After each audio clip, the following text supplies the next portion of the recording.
नमस्कार। स्वागत है आपका हमारे यूट्यूब चैनल आई एम विश्व यादव पर। और हमारे साथ हैं अनुपम अनुपम प्रकाश। अनुपम प्रकाश जी।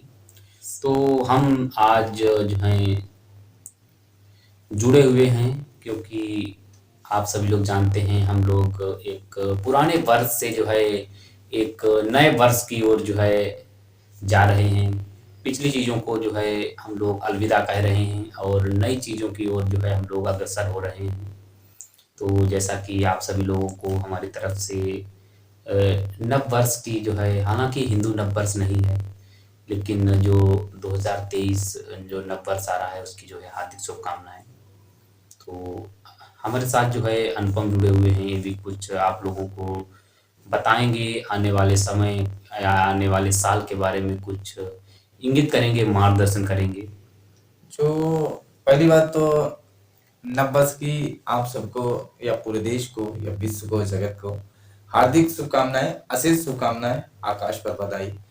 और इसके विषय में कहना कुछ खास तो नहीं, लेकिन फिर भी कहीं ना कहीं पर तो बिंदुवत होता है कि जो ये वर्ष है वैश्विक कैलेंडर की परिधि में आता है, इसलिए ये सर्वमान्य है और मानक कैलेंडर के अंतर्गत ये मनाया जाता है, इसलिए महत्वपूर्ण है। और इसकी ग्रेगोरियन कैलेंडर की बहुत पृष्ठभूमि रही थी, अपना इतिहास रहा है, उस विषय पर चर्चा भी नहीं कर सकते क्योंकि ये चलचित्र बहुत बड़ा हो जाएगा। और ये कैलेंडर की बात सिर्फ कैलेंडर तक नहीं होती, उसके इतिहास के और बनाने पर जो उनके मानकता तय किए गए उसका भी विषय रहा होता है। समय बदलता है, लोग बदलते हैं और वर्ष बदलते हैं लगातार। ये हम लोग 21वीं सदी के उस तीसरे दशक के जो है उस तीसरे वर्ष में हम लोग जी रहे हैं, प्रवेश करने वाले हैं। कुछ यूं ही टाइम जो है लगभग थोड़ा इस टाइम जो है लगभग 5 या 10 मिनट के करीब बचा हुआ है। हम लोग जो 2023 में प्रवेश करने वाले हैं, बस 2022 को जो है हम लोगों ने जो है जिया, या फिर कोविड काल रहा हो या फिर कोई भी महामारी बीमारी या फिर कोई पैंडेमिक डिसीज रही हो, उसमें हम लोग जो हैं आपस में जुड़े रहे, धैर्य बनाए रखे, एक दूसरे का जो है हम लोगों ने साथ दिया। तो इसमें जो लोग गुजर गए उन लोगों को एक बार मैं भावभीनी श्रद्धांजलि अर्पित करूंगा, और जो लोग आए हैं उनका जो है स्वागत करूंगा। और जो आने वाले हैं, जो पीढ़ियां गुजर चुकी हैं, आने वाली पीढ़ियां हैं, वो याद रखेंगी कि जो है किस तरह से एक जो है वर्ष जो है एक छोटे से समय में ही जो है व्यतीत हो जाता है, पता नहीं लगता है। साल के 12 महीने, वो 4 मास और वो तमाम दिन यूं ही गुजर जाते हैं। हम लोग जो है जान नहीं पाते हैं कि कौन सा दिन जो है कब गुजर गया, क्योंकि हम लोग इतने व्यस्त रहते हैं हर समय। हो सकता है कि कभी लगे कि दिन गुजरना मुश्किल हो गया, लेकिन बरसों का सिलसिला ऐसा है कि बस बीतने में समय नहीं लगता है। समय नहीं लगता है। इधर जनवरी आई और यूं दिसंबर आ गया। हाँ। तो ये सिलसिला कई वर्षों से चला आ रहा है, हमारी पीढ़ियों में क्रमागत चलता चला आ रहा है और हम जी रहे हैं।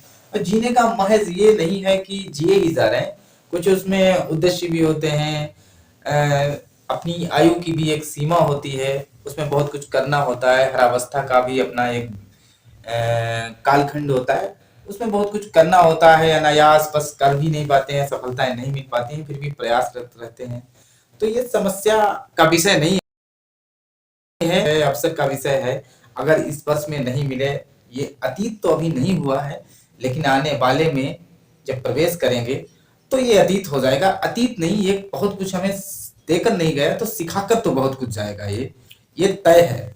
और ये सिखाकर के ये जाएगा कि हमें जो कमियां हमें में रही हैं, या हम जो चीज पाना चाहते थे, जो लक्ष्य को या कोई भी ऐसी उपलब्धि पाना चाहते थे वो नहीं पा सके, उसके लिए हमें ना कहीं पर संघर्षरत रहना चाहिए, संघर्षरत रहना चाहिए। और ये सिखाएगा कि हमें आगे लड़ना कैसे है, कितना लड़ना है।